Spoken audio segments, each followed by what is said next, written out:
प्रदेश में लगातार बढ़ रहे भ्रष्टाचार, अपराध, महिला दुष्कर्म के मामलों को लेकर सरकार को घेरने के लिए आज कांग्रेस पार्टी ने जिला उधम सिंह नगर मुख्यालय में डीएम कार्यालय के बाहर आज ये धरना प्रदर्शन आप देख रहे हैं किया है। उसको लेकर लगातार कांग्रेस पार्टी पिछले कई दिनों से पूरे जिले भर में प्रदर्शन कर रही थी, खासकर महिला अपराधों को लेकर, भ्रष्टाचारों को लेकर, और जिस तरीके से पूरे माहौल है जो पूरे प्रदेश में उसको लेकर आज पूरी तरीके से जो कांग्रेस पार्टी के कार्यकर्ता यहाँ पर सरकार को घेरने की तैयारी कर रहे हैं। किस तरह की तैयारी है इसको जानने के लिए हमारे साथ पूर्व दर्जा मंत्री हरीश पनेरी जी हैं। पनेरी जी, आज पूरा इस प्रदर्शन का क्या एजेंडा है?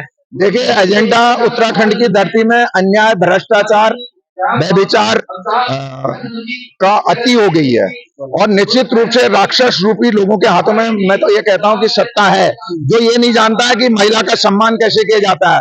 जो भारतीय जनता पार्टी के लोग ये नहीं जानते हैं कि भ्रष्टाचार को बढ़ावा दे रहे हैं, जो रांगबाज की कल्पना करते हैं, वो जो राम के नाम को आगे बढ़ाते हैं, वो सबसे ज्यादा भगवान राम के साथ उनके नाम को आगे रखकर धर्म का उपयोग करके जनता का ध्यान बांटना चाहते हैं। अब जिस तरीके से उत्तराखंड राज्य में भ्रष्टाचार, अन्याय, अत्याचार हो रहा है, उसके खिलाफ जनता अब सड़कों पर उतर चुकी है और महिला का सम्मान नहीं है।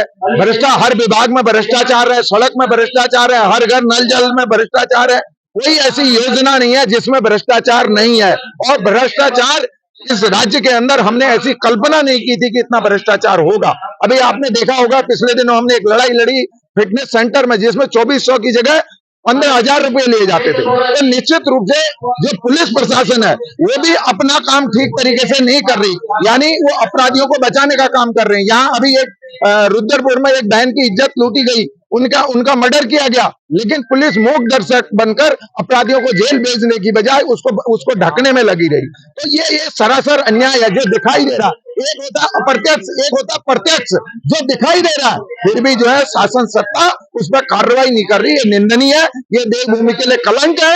और इसको ये कौरव रूपी हो सकते हैं, इनकी सेना बड़ी हो सकती है, लेकिन मैं कहना चाहता हूं आपके माध्यम से कि सेना तो कौरवों की थी, जीत हुई पांडवों की। ये सुधर जाए, निश्चित रूप से इनका अंत होगा और इस प्रदेश में रामराज की स्थापना होगी।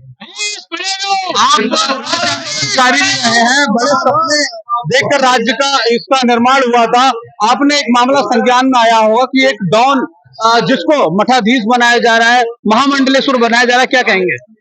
और देखिए, ये तो संत समाज का है, कौन क्या बना रहा है, कैसे बना रहा है। सरकार के संरक्षण में पुलिस संरक्षण दे रही है। अरे ये पुलिस तो हमेशा, मैंने आपको बताया कि रुद्रपुर का आपको मेडिकल कॉलेज का सरिया चोरी प्रकरण है, 3 साल से लगातार उसमें FIR चोरों की, जिसमें करोड़ों रुपए का सरिया चोरी हुआ, उसमें FIR अब जाके कल दर्ज हुई है।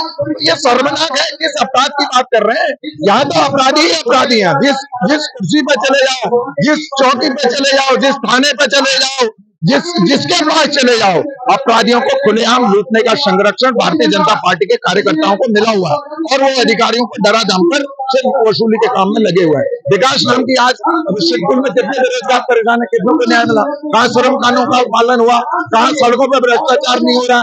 कहीं भी ले लो, किसी क्षेत्र में बेरोजगार इतना परेशान है, तो निश्चित रूप से मुझे ऐसा लगता है। सिद्धपुर की आप बात कर रहे हैं, 33% का एक मामला आया था, जानते हैं बाकी में उससे? सिद्धपुर का मैं कह रहा हूँ 70%। नरेंद्र तिवारी जी ने एक आदेश जारी किया था कि उत्तराखंड के बेरोजगारों को 70% रोजगार दिया जाएगा, लेकिन आज भारतीय जनता पार्टी के शासन में अपने स्वार्थों के लिए भारतीय जनता पार्टी के नेताओं ने सारे आंदोलनों को दबाने का काम किया। जितने आंदोलन 4 साल के अंदर हुआ भारतीय जनता पार्टी के अंदर, एक भी आंदोलन में श्रमिकों की सुनवाई नहीं हुई, उल्टा आंदोलन करने वाले श्रमिकों पर गुंडाई देखते लगा। सवाल ये था, वहाँ 33% की एक वसूली का मामला आया था, उस पर क्या कहेंगे? भारतीय जनता पार्टी के लोगों का हमेशा ये कोई नया मामला नहीं, मैंने कहा कितनी लंबी फेहरिस्त है भारतीय जनता पार्टी के लोगों के पास, वसूली की एक लंबी फेहरिस्त है और उस फेहरिस्त को जब तक भारतीय जनता पार्टी के लोग इसमें सुधार नहीं करेंगे, इसमें कोई सुधार नहीं होना। कांग्रेस के ये राक्षस है, ये दानव है, इनका अंत निश्चित है। कांग्रेस पूरी तरीके से एकजुट होकर इस लड़ाई को लड़ नहीं पा रही है। लगातार दूसरी बार भाजपा की सरकार हो गई, मिथक टूट गया, लेकिन कांग्रेस कभी एक प्लेटफॉर्म पर दिखाई नहीं देती। सरकार तो धृष्ट राष्ट्र की भी थी, सरकार दुर्योधन की भी थी, सरकार रावण की भी थी। सरकार का सवाल नहीं है, सरकार यह है कि अन्याय अत्याचार कब तक कांग्रेस एकजुट होकर लड़ाई नहीं लड़ पा रही। बिल्कुल बिल्कुल लड़ेगी कांग्रेस कब लड़ेगी? ये लड़ाई देख रहे हैं सब। आज सारे नेता हमारे आ रहे हैं, सारे नेता उपस्थित हैं, सारे कार्यकर्ता उपस्थित हैं और इस लड़ाई को हम निश्चित रूप से लड़ेंगे। हमारे देर नहीं, इस लड़ाई में